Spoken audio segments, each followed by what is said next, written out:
오늘 아침 주요 뉴스입니다. 60대 운전자가 현대건설 사업 정문으로 차를 몰고 돌진했습니다. 이 남성은 재개발 사업에 불만을 품고 범행을 저지른 걸로 조사됐습니다. 북한이 어젯밤 또다시 남쪽으로 쓰레기 풍선을 보냈습니다. 지난달 10일 이후 25일 만으로 올해 들어 12번째입니다. 국방부가 최근 수정에 펴낸 정신전력교육 기본교재에서 일제 침략과 항일운동 역사를 축소했다는 주장이 제기됐습니다. 일본군 위안부 피해자 규모도 구체적인 숫자가 빠진 걸로 확인됐습니다. 미국 조지아주의 한 고등학교에서 총격 사건이 발생해 4명이 숨지고 30여 명이 다쳤습니다. 용의자 1명은 현장에서 체포됐습니다. 러시아가 폴란드 접경 지역인 우크라이나 르비우에 대대적인 공습을 가해 7명이 숨졌습니다. 젤렌스키 대통령은 대반격을 예고하며 대규모 개각에 나섰습니다. 홍명보 감독이 이끄는 축구대표팀이 오늘 저녁 팔레스타인을 상대로 월드컵 3차 예선 첫 경기를 치릅니다.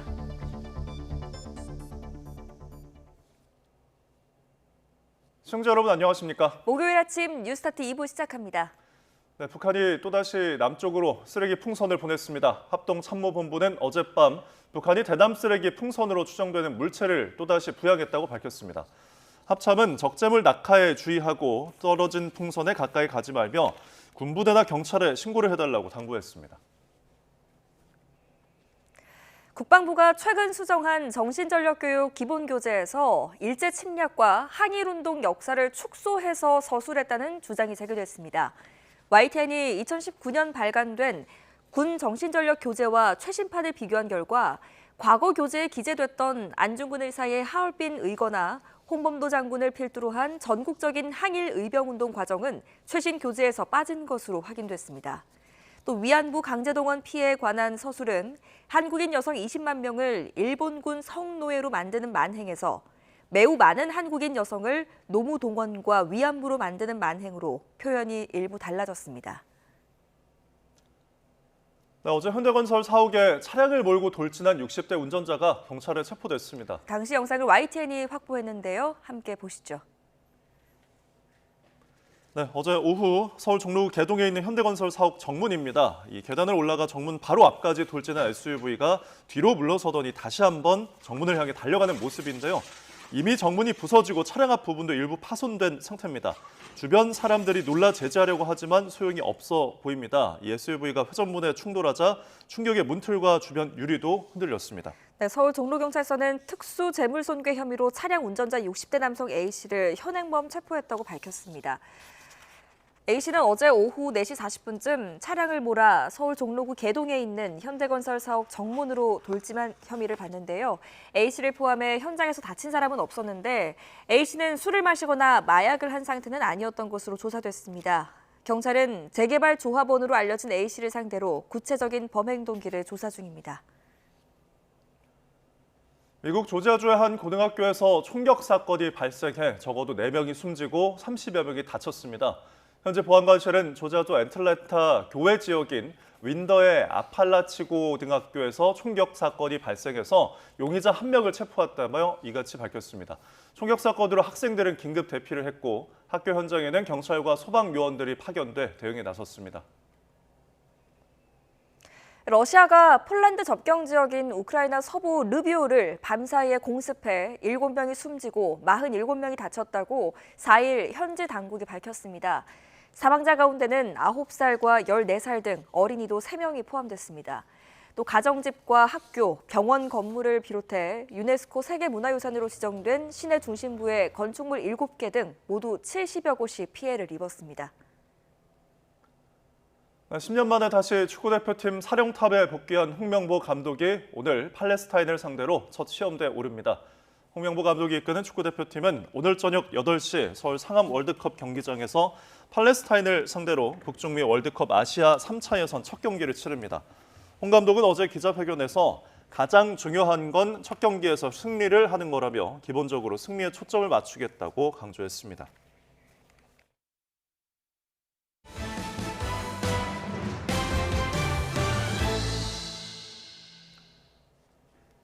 네, 재개발 사업에 불만을 품은 60대 남성이 현대건설 사옥 정문으로 차를 몰고 돌진했습니다. 경찰은 이 남성을 현행범으로 체포했습니다. 권준수 기자입니다.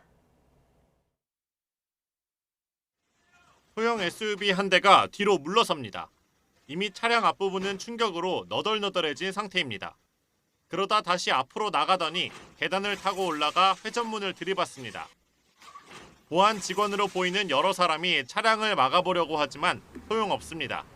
견인된 차는 찌그러졌긴 했는데 엄청 찌그러지진 않아. 살짝 찌그러져.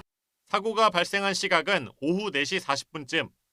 재개발에 불만을 품은 60대 남성 조합원이 차를 몰고 사옥 정문을 들이받았습니다. 많은 회사원이 근무하고 있었을 시간이지만 다행히 다친 사람은 없었습니다. 사고를 낸 60대 운전자는 경찰에 현행범으로 체포됐는데 술을 마시거나 마약에 취한 상태는 아니었던 것으로 확인됐습니다. 경찰은 자세한 범행 동기를 조사할 예정입니다. YTN 권준수입니다. 네, 북한이 또다시 남쪽으로 쓰레기 풍선을 보냈습니다. 합동참모본부는 어젯밤 북한이 대남 쓰레기 풍선으로 추정되는 물체를 또다시 부양했다고 밝혔습니다. 합참은 적재물 낙하에 주의하고 떨어진 풍선에 가까이 가지 말고 군부대나 경찰에 신고해달라고 당부했습니다. 가장 최근에 북한 쓰레기 풍선 살포는 지난달 10일로 당시 240여 개 가운데 10여 개가 경기 북부 지역에 떨어졌습니다. 네, 북한은 오는 9일 정권 수립 76주년 행사를 준비하는 동향이 포착됐다고 미국 자유아시아 방송 RFA가 보도를 했습니다. 이 방송은 민간위성 서비스 업체인 플래닛 랩스가 지난 1일 촬영한 위성 사진을 인용해서 평양 만수대 의사당 앞에 빨간색 천막으로 덮는 듯한 임시부대가 설치됐다고 전했습니다. 또 의사당 맞은편에는 지난달 중순까지만 해도 보이지 않던 새로운 구조물이 생겼는데 조명시설과 카메라를 설치할 타워로 추정된다고 설명했습니다. 네, 국방부가 최근 수정해서 펴낸 정신전력교육 기본교재에서 일제 침략과 항일운동 역사를 축소해 서술했다는 주장이 제기됐습니다. 5년 전 교재와 비교를 해봤더니 안중근 의사의 하얼빈 의거나 또 일본군이 강제로 동원한 위안부 피해자의 규모 등이 빠진 것으로 드러났습니다. 나혜인 기자입니다. 최신판 국방부 정신전력 교육 기본교재입니다. 세 쪽에 걸쳐 구한말부터 일제강점기 역사를 서술하고 있습니다. 국권 침탈 과정을 소개한 대목의 소제목은 식민지로 전락한 힘없는 나라. 일본이 메이지 유신이란 근대화를 통해 단기간에 부국강병을 이룬 반면 조선은 부국강병은커녕 치안조차 유지할 수 없었던 나라라고 평가합니다. 5년 전 교재에서 같은 시기를 다룬 단락을 찾아봤습니다. 목차와 소제목은 다르지만 중간중간 토시까지 같은 문장들이 눈에 띕니다. 분량은 5쪽으로 최신 교재보다 조금 더 긴데 상대적으로 대한제국이 근대적 개혁과 국권 수호를 위해 노력했고 성과도 있었다는 점을 부각했습니다. 1909년 안중근 의사의 하얼빈 의거나 홍범도 장군을 필두로 한 전국적인 항일 의병 운동도 두 문단에 걸쳐 비중 있게 다뤘습니다. 지금 교재에선 빠진 내용입니다. 일본군 위안부 강제동원 피해를 서술한 표현도 일부 달라졌습니다. 5년 전 교재에선 20만 명을 성노예로 만들었다고 적었는데 지금은 구체적인 숫자가 빠진 채 매우 많은 여성으로만 기재됐습니다. 일본이 불편해할 만한 내용 또는 우리 국민이 봤을 때 일본에 대해서 그런 안 좋은 또는 좀 강인한 그런 인상을 남기는 내용들을 계속 삭제하고 수정하고 바꿔가고 있다 이렇게 생각하는 거고. 국방부는 5년 전 교재 내용을 삭제한 게 아니라 대적관을 강화한 새로운 교재를 집필한 거라고 해명했습니다. 정신전력 교재는 역사교과서가 아니라며 장병들이 반드시 알아야 할 핵심 내용은 전부 기술했다고 강조했습니다. 이번 교재는 애초 지난해 10월 개정 발간됐다가 독도를 분쟁 지역으로 표기한 사실이 드러나면서 최근 다시 수정 작업을 거쳤습니다.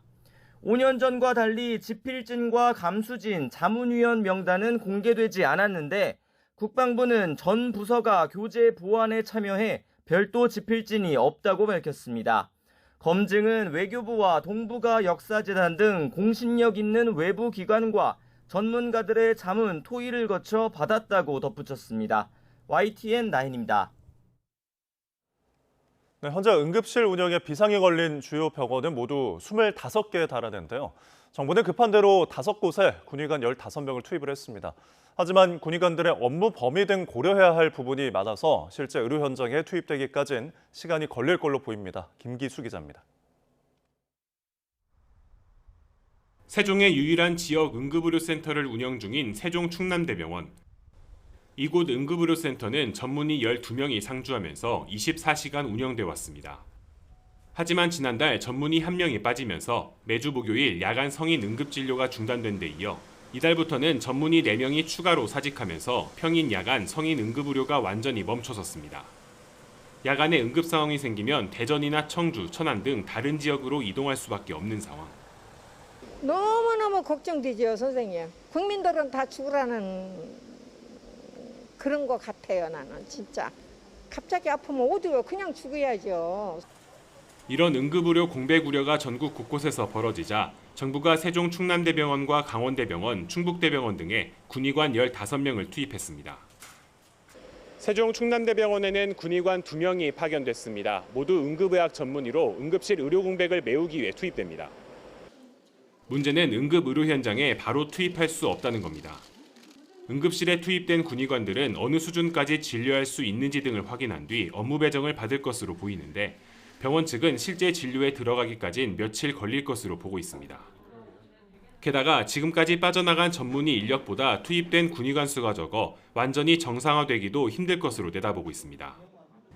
응급실 단축 운영으로 군의관 5명이 투입된 강원대병원 역시 교육과 업무 범위 설정 등의 시간이 필요해 당장 의료 현장 투입은 어려운 상황. 충북대병원도 이번에 투입된 군의관 2명에 대한 교육을 우선 진행하고 있습니다. 정부가 오는 9일까지 군의관과 공중보건의 230여 명을 의료기관에 추가 파견할 계획이지만 응급의료 공백을 메울 수 있을지는 여전히 불투명해 보입니다. YTN 김기수입니다.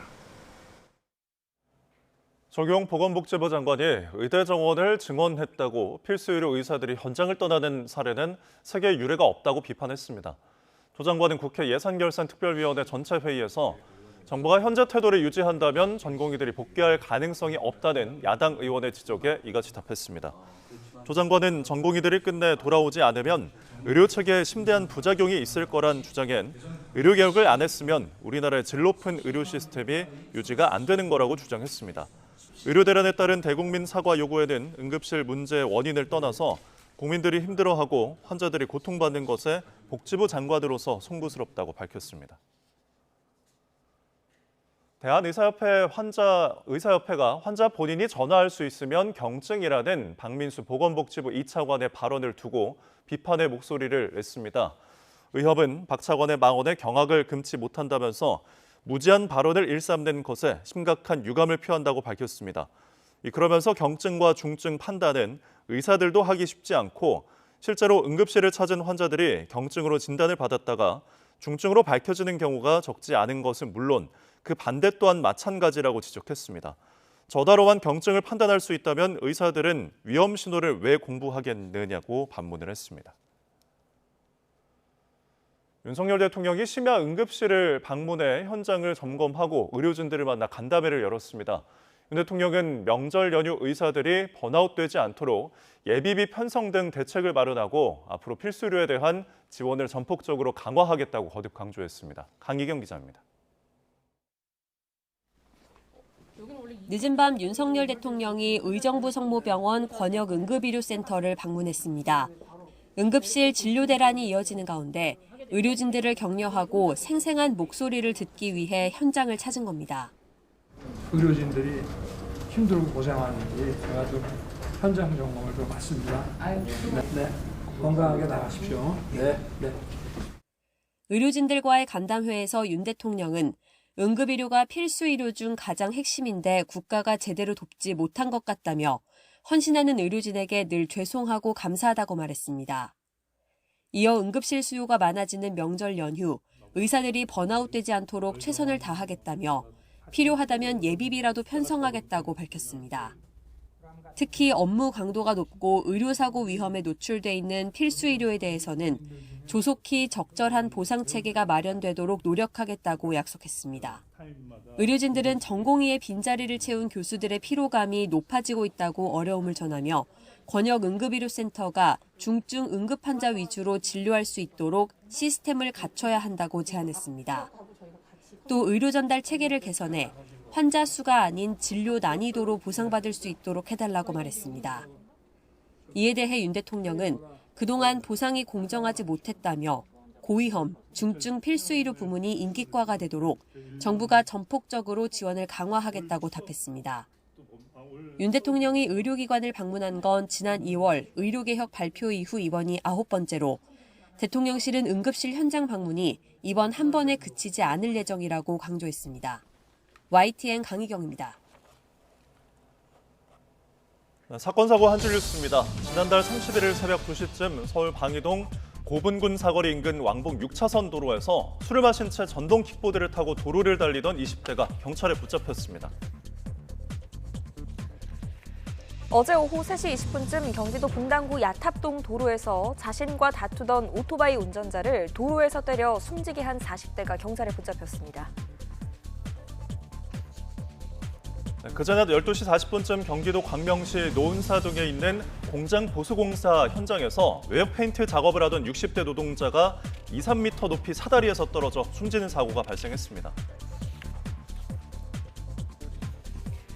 어제 오후 5시 20분쯤 경기도 시흥시의 서해선 시흥시청역 부근에서 상수도관이 파열돼 물이 뿜어져 나오며 주변 도로가 침수됐고 장현동 일대가 단수되기도 했습니다. 지난 2일 오전 6시 20분쯤 경기 화성시에 있는 한 아파트에서 50대 남편을 흉기로 여러 차례 공격해 숨지게 한 30대 여성에 대해 경찰이 구속영장을 신청했습니다. 대구경찰청은 지난해 8월 필리핀에서 5만 번 정도 투약할 수 있는 양인 필로폰 1.5kg을 몸에 숨겨 국내로 들여온 뒤 서울 등 곳곳의 유흥주점에서 판매한 5명을 구속했습니다.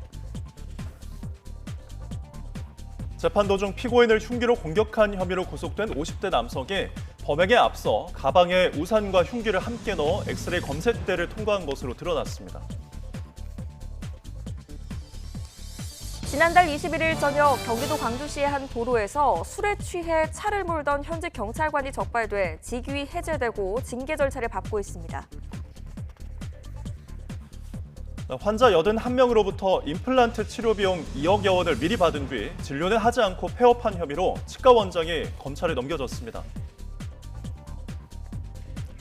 자격이 없음에도 사회복지법인의 명의를 빌려 지자체와 수의 계약하고 대금 357억 원을 가로챈 청소 경비업체 운영자 등 19명이 검찰로 넘겨졌습니다.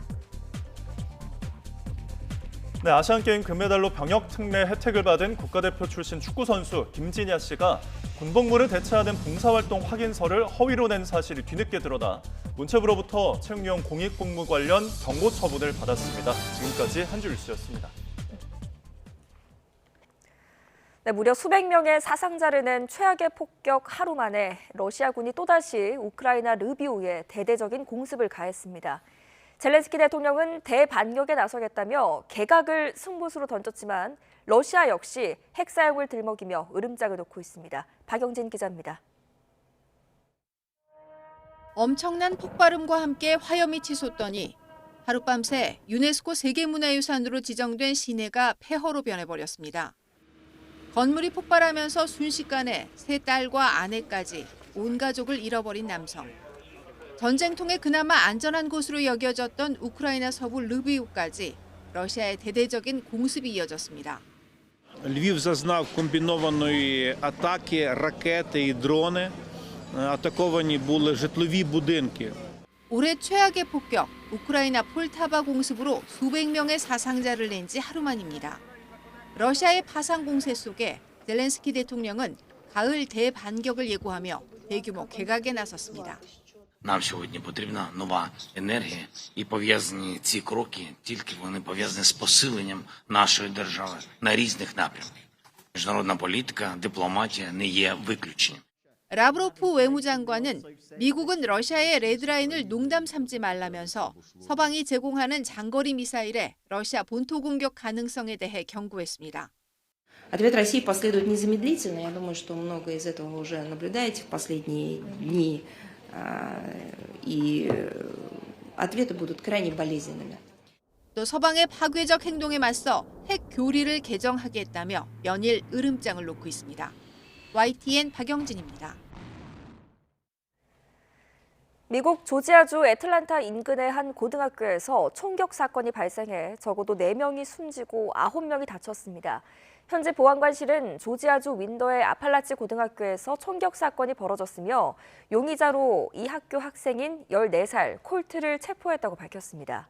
용의자를 살인 혐의로 기소할 예정이라며 성인범으로 재판에 넘길 계획이라고 설명했습니다. 또 사망자 가운데 2명은 학생이고 2명은 선생님으로 파악됐다고 전했습니다.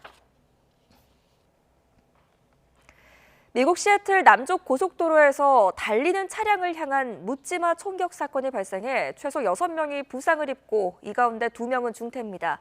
워싱턴주 순찰대는 현지 시간 2일 밤 시애틀과 타코마 지역의 5번 고속도로를 달리던 최소 7대의 차량들이 총격을 당해 최소 6명이 부상을 입었다고 밝혔습니다. 또 피해자들의 진술을 토대로 흰색 볼보 차량을 타고 총격을 가한 용의자를 체포해 조사 중이라고 밝혔습니다. 당국은 이날 밤 8시 반쯤 시작된 총격이 3건은 시애틀 인근 북쪽 5번 주간 고속도로에서 이어 나머지 3건은 시애틀 남쪽의 남행 차선에서 발생했고 피어스 카운티 등으로 이어졌다고 설명했습니다.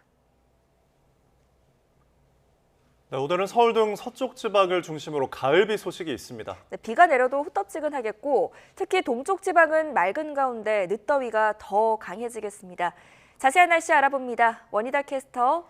네, 기상센터입니다. 네, 오늘 서쪽 지방의 비는 언제 시작됩니까? 네, 오늘 아침 출근길 중서부 지방에 계신 분들은 우산 잘 챙기셔야겠습니다. 비는 오전에 수도권과 영서 북부에서 시작돼 오후에는 그 밖에 중서부와 제주도로 확대되겠고 밤에는 호남 지방에도 비가 내리겠습니다. 예상되는 비의 양은 5에서 20mm로 많지 않겠습니다.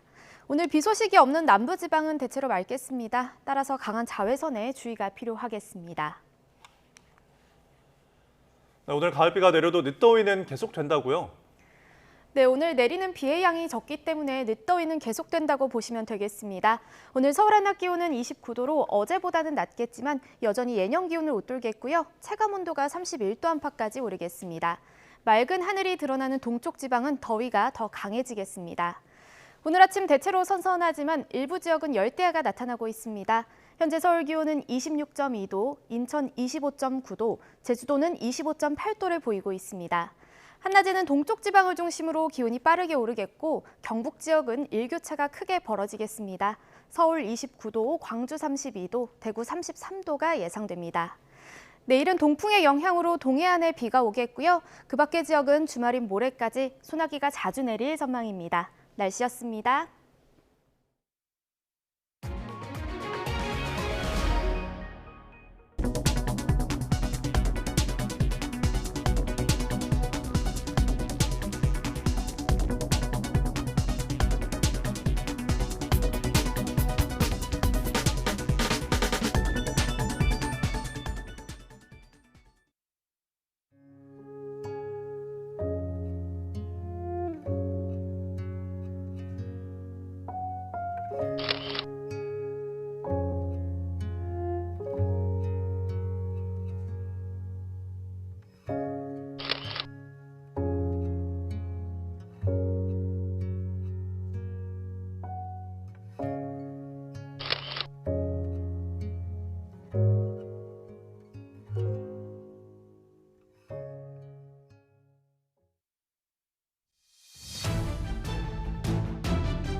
정부가 보험료율을 올리고 소득대체율을 현재 수준으로 유지하는 내용의 국민연금 개혁안을 발표했습니다.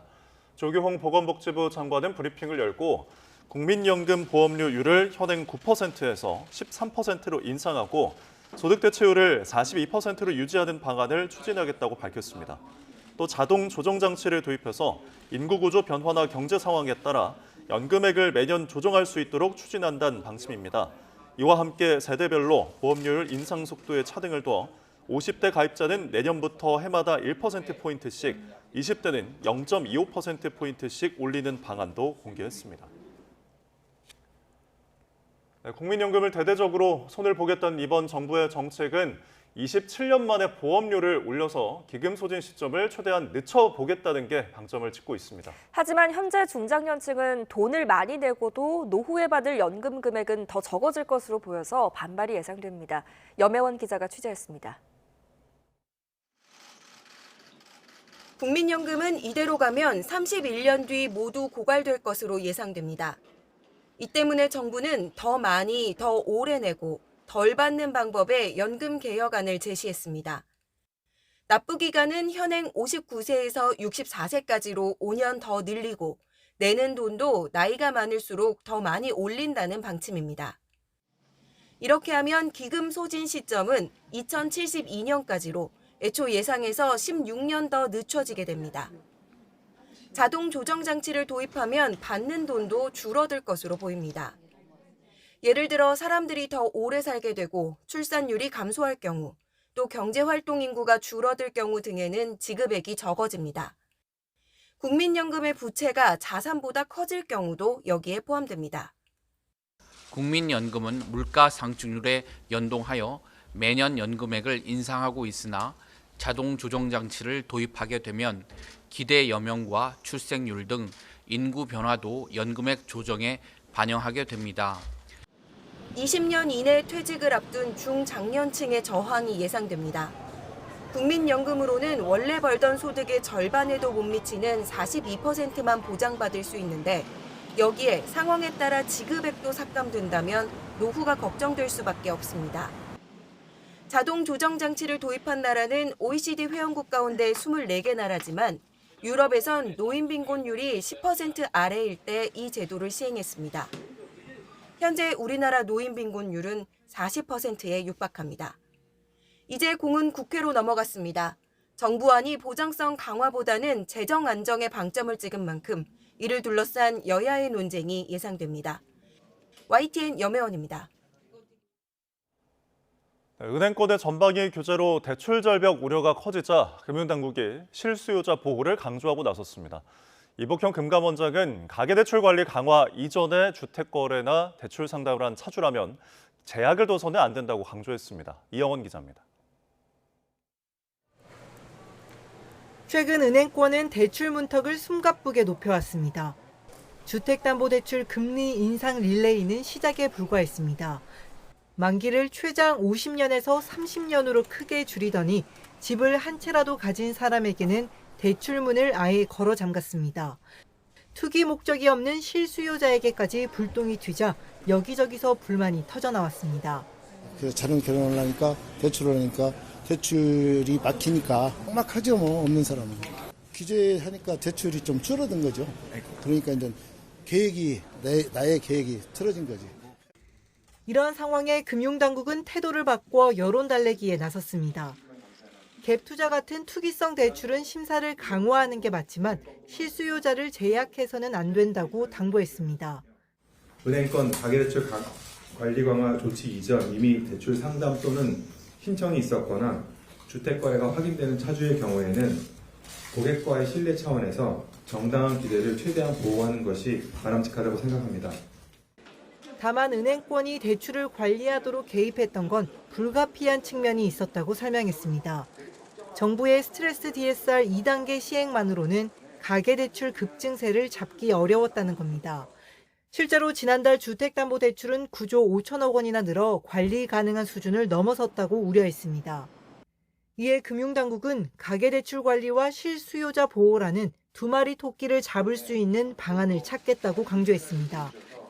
이를 위해 추석 전에 은행장들과 만나 관련 대책을 마련할 방침입니다. YTN 이영훈입니다. 전통시장 자주 찾는 분들은 온누리 상품권을 이용하곤 하는데요. 추석을 맞아 특별 할인 판매 분량이 삽시간에 소진된 가운데 다음 주부터는 추석 환급 행사가 시작되고 사용처도 늘어납니다. 이승은 기자입니다. 무더위의 기세가 한풀 꺾인 도심의 전통시장입니다. 전통시장을 자주 찾는 사람들에게 온누리 상품권은 낯설지가 않습니다. 보탬이 되잖아요. 싸잖아요. 이게 5% 되고 그렇잖아요. 5% 되고 10% 할 때는 못 샀어요. 종이로 된 온누리 상품권을 파는 시장 근처 금융기관에는 추석 할인 판매 분량이 동났고 평소처럼 5% 할인분만 판다는 안내문이 붙었습니다. 추석을 앞두고 정부가 지난 2일부터 종이형은 10%, 모바일형과 카드형 등 디지털형은 15% 할인 판매했는데 4천억 원어치가 삽시간에 동났습니다. 오는 9일부터 15일까지는 전통시장에서 국산 농축수산물을 사면 환급해주는 행사가 열립니다. 구매액이 3만 4천 원을 넘으면 만원, 6만 7천 원을 넘으면 2만 원을 되돌려줍니다. 오는 10일쯤부터는 순차적으로 사용처도 크게 늡니다. 전통시장 안에 있지만 가맹이 제한됐던 한의원이나 방앗간 등 소규모 제조업, 태권도 학원이나 피아노 학원, 노래 연습장 등에서도 쓸 수 있습니다. 전통시장 내 이들 업종 운영주들은 소비자들이 건넨 온누리 상품권을 거절하지 못해 일단 받아는 왔지만 융통의 일부 어려움을 감수해야 했습니다. 못 쓰게 되니까 내가 사고 싶은 걸 사야 되는데 안 받는다고 하니까 그런 것이 좀 불편했었죠. 추석 무렵부터는 100년 소상공인 인증을 받은 곳에서도 순차적으로 쓸 수 있습니다.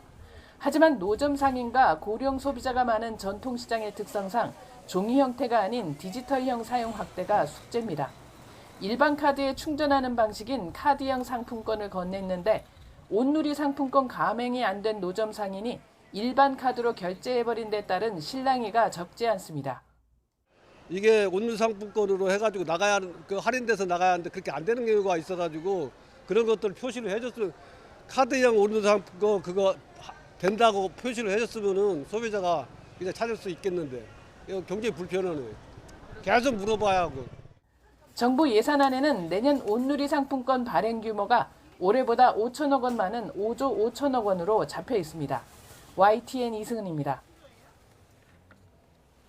네, 오늘의 경제일정입니다. 한국은행이 오늘 올해 2분기 경제성장률 잠정치를 발표합니다. 지난 7월 나온 속보치는 0.2% 감소로 마이너스 성장을 보였는데요. 이번 잠정치에는 6월 산업활동 동향 등 속보치 발표 이후 나온 데이터가 반영되는 만큼 수치가 조정될지 관심입니다. 한국부동산원이 오늘 9월 첫 주 아파트 가격 동향을 발표합니다.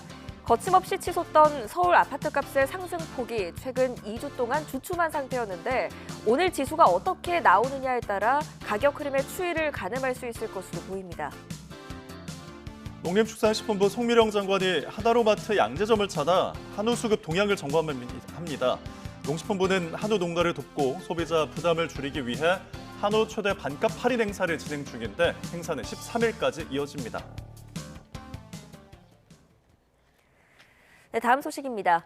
민주당 김민석 수석 최고위원이 연일 계엄 준비 의혹을 띄우며 필요하면 여권과 공개 토론도 할 수 있다고 밝혔습니다. 아직 구체적인 증거는 공개하지 않고 있는데 이에 국민의힘은 민주당 이재명 대표 1심 선고에 대비한 정치 공작이라며 연일 맹공을 퍼붓고 있습니다. 박정현 기자입니다. 민주당은 계엄 준비 의혹이 전혀 현실성 없다는 여당 공세에 분명한 근거를 바탕으로 종합적인 판단을 하고 있다고 맞섰습니다. 원한다면 윤석열 대통령이든 국민의힘 한동훈 대표든 공개 토론도 하겠다고 응수하며 오히려 판을 더 키우겠다는 의지도 내비쳤습니다. 이 문제에 대해서 전 좋아하는 생중계 토론을 할 용의가 있습니다. 실제로 국민 앞에서 이 사안이 과연 우리가 이렇게 진지하게 검토하고 토론하고 경고해야 될 사안이 아닌지. 압도적 의석을 가진 야당이 계엄을 해제할 수 있다는 여당의 반론 역시 성립하지 않는다는 입장입니다. 현행범 체포의 경우 국회의원 불체포 특권도 적용되지 않기 때문에 국회가 계엄을 제지할 수 없다는 논리입니다. 다만 당내 일각에선 정말 근거 있는 의혹 제기가 맞느냐는 의구심 섞인 시각도 없진 않습니다. 국민의힘은 이재명 대표 1심 선고를 앞두고 지지층을 결집하기 위한 민주당의 공포 마케팅이라며 연일 반발하고 있습니다. 이 대표가 유죄를 선고받을 것에 대비해 대통령 독재 프레임으로 여론을 호도하고 야당에 유리한 정국을 만들겠다는 계산이 깔렸단 겁니다. 이재명 대표의 정치 생명을 끊을 수 있는 결과가 1심에 나올 수 있기 때문에 국민적 저항이 일어날 수 있다는 걸 전제로 하는 거고, 그럼 그 국민적 저항을 탄압하기 위한 수단으로 계엄령을 쓰겠다는 취지의 지금 그 프레임을 만들고 있거든요. 특히 여권의 해명 요구에 구체적 근거를 대기는커녕 경고는 할 수 있다는 식으로 말을 바꾸고 있다며 아니면 말고식의 괴담 선동이라고 꼬집었습니다. 여야 대표회담에서 이재명 대표가 본격 제기한 계엄 준비 의혹을 둘러싼 논란이 정기국회 최대 뇌관으로 떠오른 모습입니다. YTN 박정현입니다. 문재인 전 대통령 옛 사위의 특혜 채용 의혹을 수사 중인 검찰이 딸 다혜 씨의 주거지 등에서 압수한 압수물을 분석 중입니다. 다혜 씨 부부가 뇌물죄 피해자로 적시한 문 전 대통령과 경제 공동체였는지 확인하려는 건데, 다혜 씨는 검찰의 수사를 공개적으로 비난하고 나섰습니다. 김민성 기자입니다.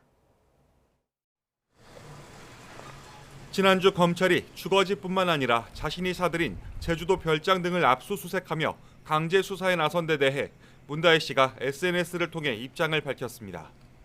검찰이 경제 공동체란 말을 만들어 성공했던지라 다시금 추억의 용어를 소환했느냐며 자신들은 경제 공동체가 아닌 운명 공동체, 가족이라고 주장했습니다. 이어 가족은 건드리는 게 아니고 문 전 대통령은 엄연히 자연인 신분인데 이쯤 가면 막 하자는 거냐며 더는 참지 않겠다고 덧붙였습니다. 고 노무현 전 대통령이 지난 2003년 검사와의 대화에서 한 발언을 빌린 것으로 보입니다. 자신의 혐의를 부인하는 동시에 압수수색 영장에 문 전 대통령을 뇌물수수 혐의 피의자로 적시한 데 대해 강한 불만을 드러낸 겁니다. 문 전 대통령에게 제3자 뇌물죄가 아닌 직접 뇌물죄 적용을 검토 중인 것으로 알려진 검찰 수사의 관건은 다혜 씨도 언급한 경제공동체 입증이 가능한갑니다. 검찰은 다혜 씨 부부가 문 전 대통령에게 금전 지원을 받은 기간과 규모를 들여다보고 있습니다. 다혜 씨가 전 남편 서모 씨의 타이스타젯 입사 전뿐만 아니라 퇴사 후에도 다시 상당액의 생활비 지원을 받았다면 부모와 경제 공동체로 볼 수 있다는 논리입니다. 서 씨는 2018년 7월부터 2020년 4월 사이 이상직 전 의원의 타이스타젯에서 월급과 주거비 2억 2천여만 원을 받은 거로 파악됐습니다. 검찰은 항공업계 경력이 전혀 없는 서 씨가 타이스타젯에 채용된 것은 2018년 3월 문 전 대통령이 이 전 의원을 중소벤처기업진흥공단 이사장으로 임명한 대가로 의심하고 있습니다. 진행되는 수사는 법원의 사법적인 통제를 받아가면서 영장에 의해서 수사를 진행하고 있습니다. 다혜 씨는 검찰이 압수물 분석을 마친 추석 연휴 이후 소환될 전망입니다. 피의자로 적시된 문 전 대통령도 어떤 방식으로든 조사가 이루어질 것으로 보입니다. YTN 김민성입니다.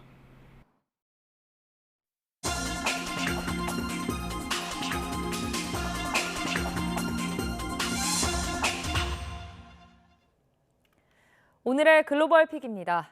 중국에선 9월에도 계속되는 폭염을 식히려 인공 강우 작업을 벌였다가 역풍을 맞았습니다. 초속 34m가 넘는 강풍과 함께 비바람이 몰아치면서 피해가 속출했습니다. 베이징 강정규 특파원이 전해드립니다. 도시 위를 뒤덮은 구름 한가운데가 뻥 뚫린 듯 지상으로 쏟아져 내립니다. 중국 3대 화로 가운데 하나인 충칭에서 폭염을 식히기 위해 인공 강우를 뿌리는 데 성공한 겁니다. 낮 최고 42도까지 치솟았던 기온을 10도 안팎 떨어뜨리고 농촌 가뭄을 해소한 것까진 좋았습니다. 그러나 초속 34m 넘는 폭풍이 함께 몰아칠 줄은 몰랐습니다. 아파트 창문이 통째로 뜯겨나가면서 집안은 한순간에 아수라장이 됩니다. 바깥에선 가로수와 오토바이들이 쓰러지고 온갖 잡동사니들이 날아다닙니다. 강풍에 밀린 수레를 뒤쫓아가는 노점상인, 애국주의 상징인 중국 국기도 찢겨나갔습니다. 我打开窗户一看，树枝和树叶都被卷飞起来了。雨大概下了10分钟左右吧。当时雨下得特别的大，很多人都在尖叫。 그러나 현지 기상당국은 인공강우 탓은 아니라고 선을 그었습니다. 이상 고온이 계속되면서 대기에 쌓였던 불안정한 에너지가 한꺼번에 방출됐기 때문이란 설명입니다. 昨天的那个大风等天气，实际上还是以局地对流引起的。如果你看天气增雨的话，还达不到如此这么强的一个能力。 인공 강우 뒤에 오히려 습도가 높아져 도시 전체가 한증막처럼 변한 것도 역효과로 꼽힙니다. 昨天重庆人工降雨，然后下了5分钟的开水，结果今天气温更高。 현지 매체들은 앞으로 열흘 가까이 충칭에 바짝 타들어가는 날씨가 이어질 거라고 예보했습니다. 베이징에서 YTN 강정규입니다. 미국 뉴욕 롱아일랜드의 한 슈퍼마켓에서 구조된 희귀한 오렌지 랍스터가 바다로 돌아갔습니다. 동물보호단체 휴메인 롱아일랜드는 클레멘타인이라는 이름의 오렌지 랍스터를 야생으로 돌려보냈다고 밝혔는데요. 이 단체는 한 지역 슈퍼마켓에서 오렌지 랍스터가 있다는 연락을 받고 클레멘타인을 구조한 뒤 바닷물에 서서히 적응시켰습니다. 바닷가재가 오렌지색일 확률은 3천만 분의 1 정도인 것으로 알려졌습니다. 그리스의 기록적 폭염과 가뭄이 계속되고 있는 가운데 댐 건설로 물에 잠겼던 마을이 수위 저하로 30년 만에 다시 모습을 드러냈습니다. 그리스 중부 모르노스 댐 건설로 1970년대 말 물에 잠겼던 칼리오 마을은 최근 몇 달간 지속된 가뭄으로 댐 수위가 낮아지면서 물 밖으로 나타났습니다. 칼리오 마을이 물 밖으로 드러난 건 지난 1990년대 이후 처음입니다. 미국 캘리포니아 남부 해안 도시 렌초 칼로스 버디스에서 지반이 급속히 이동해 현지 시간 3일 비상사태가 선포됐습니다. 개빈 뉴섬 캘리포니아주 주지사는 지난해와 올해 극심한 폭풍우 이후 지반의 움직임이 가속화됐다며 이제 한 주에 평균 23에서 30cm씩 미끄러지고 있다고 설명했습니다. 현지 당국은 지난 2일엔 지반 이동이 화재를 유발할 위험이 있다며 이 지역 245가구에 대해 전력 공급을 차단했습니다. 세르비아 수도 베오그라드를 흐르는 사바강이 녹조로 뒤덮였습니다. 녹조 전문가 고르다나 수바코프 시믹 교수는 최근 몇 달간 비가 거의 오지 않은 데다 폭염으로 수온이 크게 올라 녹조가 발생했다고 말했는데요. 베오그라드는 9월에 접어든 최근에도 낮 최고 기온이 35도를 넘나드는 기록적 더위가 이어지고 있습니다. 남아프리카 공화국 과학자들이 지난달 이스턴 케이프주 상공에서 떨어진 희귀 운석을 공개했습니다.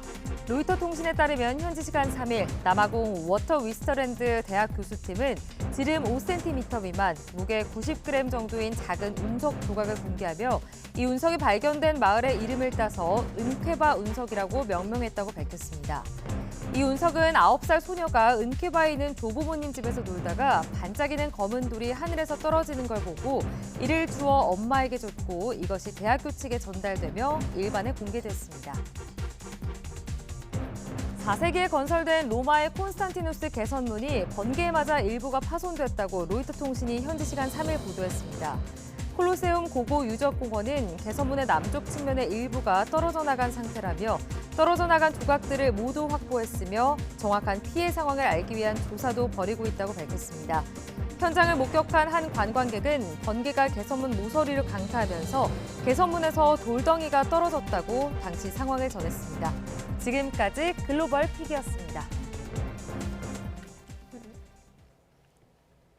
네, 폴란드 국제방위산업 전시회 MSPO는 유럽의 3대 방위산업 전시에 속합니다. K방산 대표 기업들이 전시회에 참가해 유럽 시장 공략에 나섰습니다. 폴란드 현지에서 박정혁 기자입니다.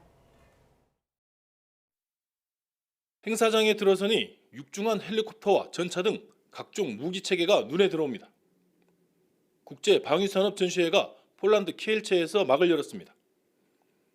34개국의 760여 개 방위산업업체가 참여하는 유럽의 3대 방위산업 전시회입니다.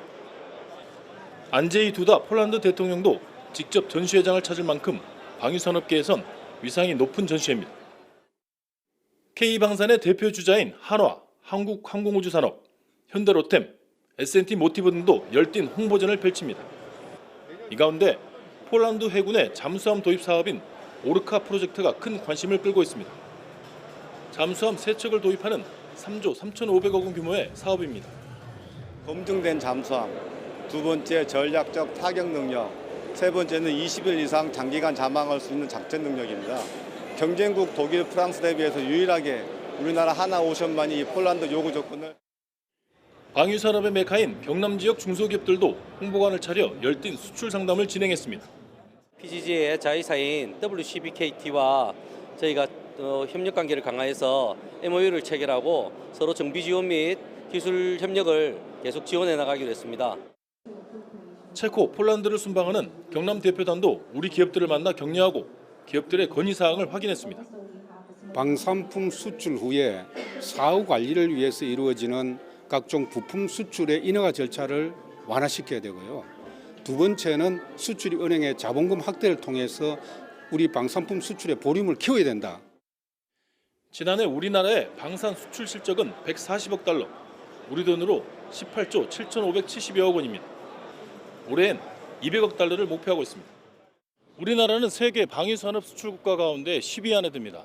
K방산을 대표하는 우리 기업들이 이번 전시회에서 어떤 성과를 거둘 수 있을지 관심이 모아집니다. 폴란드 키엘치에서 YTN 박종혁입니다. 네, 과학관은 아이들은 물론이고 어른에게도 어려운 과학을 체험하면서 쉽게 배울 수 있는 공간인데요. 세계 과학관 종사자들이 한자리에 모여서 과학관의 발전 방향과 경쟁력을 모색하고 또 글로벌 네트워크를 구축하는 자리가 마련됐습니다. 임늘솔 기자의 보도입니다. 두 손을 번쩍 높이 들자 화면 속 드론이 앞으로 움직입니다. 사람의 동작을 인식해 위험에 빠진 동물을 인공지능 드론으로 구조하는 체험입니다. 평소에 저희가 과학을 많이 어려워하는데 이런 AI를 통해서 과학을 쉽게 접하다 보니까 과학에 대해 재미도 더 생겼어요. 이처럼 과학관에서는 다양한 과학을 경험할 수 있는데 최근에는 인공지능이나 로봇 등 과학기술로 인한 빠른 사회 변화에 대응하기 위해 과학관의 역할이 더 중요해지고 있습니다. 이런 흐름 속에서 각국 과학관의 성과를 교류하는 아태 과학관협회 연례회의가 국내에서 열렸습니다. 참석자들은 과학관이 대중과 과학을 연결하는 중요한 역할을 한다면서 몰입할 수 있는 과학 전시를 제공해야 한다고 강조했습니다. So we think the role of a science museum is not merely promoting science. That's the old, very narrow way. Now, science is really a way for culture to enrich itself so that we have a better world. 이번 행사와 함께 열린 과학 박람회에는 과학 한류를 주제로 국내 150여 개 과학관을 소개하고 해외 과학관과 국내외 전시 관련 업체들이 참여하는 과학 마켓도 마련됐습니다. 또 참석자들은 과학 문해력, 네트워킹 등을 주제로 한 14개의 학술 대회를 통해 과학관의 다양한 시도를 공유하고 토론하는 시간도 가집니다. 국내외 과학관들이 다 같이 모이는 과학관 관계자들의 축제라고 할 수 있는데요. 함께 모여서 과학관 내에서의 전시 교육, 행사에 대한 경험을 공유하고 또 서로가 성장, 발전하는 그런 자리라고 할 수 있습니다.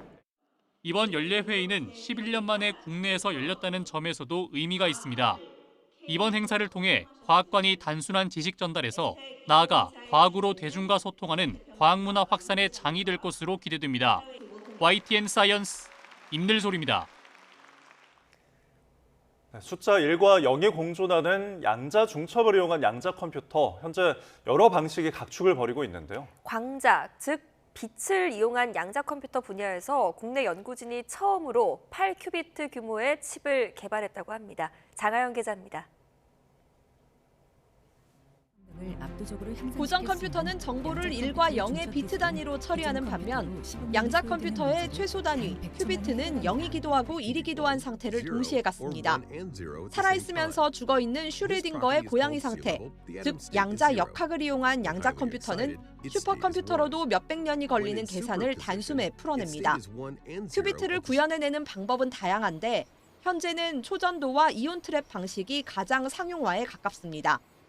광자를 이용한 양자 컴퓨터는 개발 속도는 상대적으로 느리지만 전망이 밝습니다. 상온에서 작동하고 오류 정정이 다른 방식보다 쉽다는 장점 때문입니다. 사이퀀텀과 자나두 같은 기업이 대표적인 광자를 이용한 양자 컴퓨터 개발 회사입니다. 광자는 빛의 속도로 빠르게 움직이는 거기 때문에 광자를 고정해서 사용하는 건 아니고 지나가는 광자들을 계속 측정하고 그 뒤에 있는 것으로 얽힘으로 연결을 하고 해서 계속 계주 달리기처럼 바톤 터치해서 가는 그런 것처럼 해서 광자들로 양자 컴퓨팅을 하는 것입니다. 국내 연구진은 손톱만한 실리콘 칩에 광자 8개를 제어할 수 있는 시스템을 만들었습니다. 멀리 떨어진 두 입자가 빛보다 빠르게 정보를 공유하는 양자 얽힘 현상도 6큐비트 규모에서 확인했는데 둘 다 세계 최초입니다. 양자 컴퓨터를 실제로 구현하려면 큐비트의 연산 오류 수정이라는 큰 산을 넘어야 합니다. 연구진은 이번 연구 성과를 바탕으로 5년 안에는 해외 기업처럼 클라우드 서비스 제공을 계획하고 있다고 밝혔습니다. YTN 장하영입니다. 추석을 앞두고 가을 태풍이 연이어 발생하고 있어서 걱정입니다. 일본에 이어 필리핀도 태풍 야기로 인해 큰 피해를 입었는데요. 네, 올해는 바다 온도가 높은 가운데 남해상에서 태풍으로 발달할 수 있는 열대요란이 계속해서 만들어지고 있어서 지속적인 주의가 필요하다고 합니다. 정예훈 기자입니다. 필리핀을 강타하며 곳곳에 물폭탄을 쏟아부은 11호 태풍 야기. 마닐라 부근을 관통했지만 해상으로 빠져나와 세력은 더 강해졌습니다. 태풍의 눈이 또렷이 보일 정도입니다. 11호 태풍 야기는 이번 주 후반 시속 180km에 달하는 돌풍을 동반한 매우 강한 태풍으로 발달해 중국 남부를 강타할 것으로 보입니다. 이후 내륙에서 소멸할 것으로 보여 우리나라에는 큰 영향이 없을 전망입니다. 다만 기상청과 전문가들은 이후 만들어지는 태풍에 주목하고 있습니다. 먼 남해상에서 계속해서 태풍의 씨앗인 열대요란이 만들어지고 있기 때문입니다. 특히 이 중 두세 개 정도가 태풍 전 단계인 열대저압부로 발달할 가능성이 있는 상황입니다. 이 중 가장 먼저 일본 남쪽 해상에서 열대저압부가 발생했습니다. 미국 합동태풍경보센터에서 이 부근의 열대요란을 열대저압부 TD로 바꾸고 일본 남쪽 해상으로의 진로를 예상한 겁니다. 따라서 이 열대저압부가 먼저 태풍이 된다면 12호 태풍 리피가 될 가능성이 있습니다. 하지만 기상청과 전문가들은 이보다 필리핀 동쪽 해상에서 발생할 열대저압부에 더 주목하고 있습니다.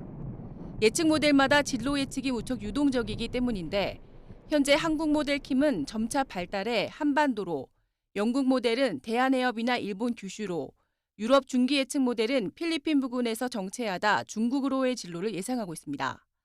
특히 전문가들은 여전히 해소 온도가 높은 데다 태풍이 연이어 발생하고 있어 북상 가능성에도 대비해야 한다는 입장입니다. 북태평양 서쪽 해역의 해소 온도가 매우 높게 유지되고 있기 때문에 따뜻하게 부풀어 오른 고기압의 영향이 다른 시기에 비해서 오래 갈 수 있는 상황입니다. 이러한 환경에서는 태풍 발생 자체는 억제되는 경향이 있지만 만일 태풍이 발생한다면 우리나라 쪽으로 밀려서 올라올 수 있는 환경이 여전히 존재하고 있고 또 일부 모델에서는 추석 이후에도 강한 태풍의 북상을 모사하고 있어 지속적인 대피와 경계가 필요합니다. YTN 정혜윤입니다. 네, 이제 아침 저녁으로 제법 선선해진 공기와 함께 가을 미술 축제가 시작됐습니다. 우리나라 최대 규모 미술 장터인 키아프와 세계적인 아트 페어 프리즈가 올해로 3번째 동시 개막했습니다. 김정아 기자가 취재했습니다.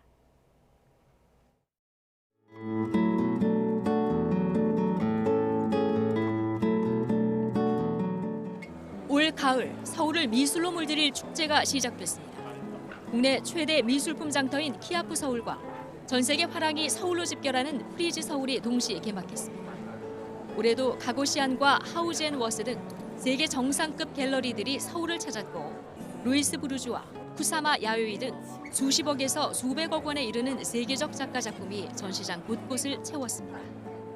Korea is an incredibly warm and inviting place for foreign galleries to come and do business. The museum infrastructure is unparalleled in Asia, and it's always a very, very memorable visit to Seoul. 고미술품부터 20세기 후반까지 주요 걸작을 소개하는 프리즈 마스터즈 섹션에서는 데미안 호스트, 앤디 워홀 등 거장의 작품부터 중세 필사본까지 등장해 국내외 큰손 미술 애호가들의 관심을 받았습니다. 한국 미술거장들의 작품을 심도 있게 탐구하는 전시들도 주목됩니다. 곳곳에 이우환, 박서보 등의 그림이 전면 배치됐고 프리즈 공식 헤드 파트너로 참여한 LG 올레드는 한국 수묵추상의 거장 서세옥의 두 아들이 아버지에게 헌정하는 특별 프로젝트를 선보여 눈길을 끌었습니다.